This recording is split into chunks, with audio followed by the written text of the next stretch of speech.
tomorrow, the church celebrates the 350th anniversary of the Apparitions of the Sacred Heart of Jesus. The devotion has spread from France to the rest of the world, but Rome is home to the first international shrine dedicated to the Sacred Heart.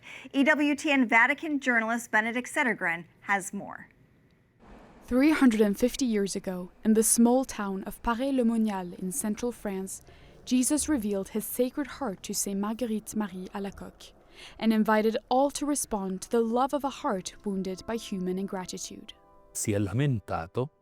He expressed his sorrow because this heart, which loves the world so much, which loves humanity so deeply, so often receives the opposite in return: sins, offenses, and above all, he said, from us, from priests, from religious, from consecrated souls. And he asked her specifically to make reparation for this offense. How? Through prayer. To anyone devoted to his Sacred Heart, Jesus made several promises of deep graces, including peace in their homes, strength in life's trials, and comfort in sorrow. Above all, he promised his help at the hour of death and the gift of final perseverance. Quickly, churches and altars were constructed across the world in honor of the Sacred Heart, including in Rome.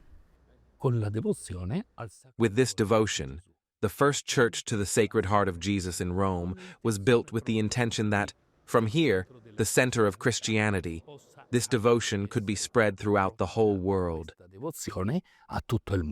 Following the death of Pope Blessed Pius IX, Pope Leo XIII quickly took over the project to build the Basilica in Rome. After entrusting the work to St. John Bosco, who raised funds across Europe to help build the Basilica, Pope Leo XIII continued to promote the devotion throughout his papacy. He elevated the Feast of the Sacred Heart to a solemnity, approved its litany, and in 1899 he consecrated the entire Church and humanity to the Sacred Heart, a historic act he called the Church's greatest hope for the salvation of the world and for leading restless hearts to the love of God. As St. Augustine often said, we go wandering here and there, searching to satisfy our hearts. But our hearts will never be satisfied until they come to understand, even just a little, how much God loves us. In Rome, Bénédicte Cedergren, EWTN News Nightly.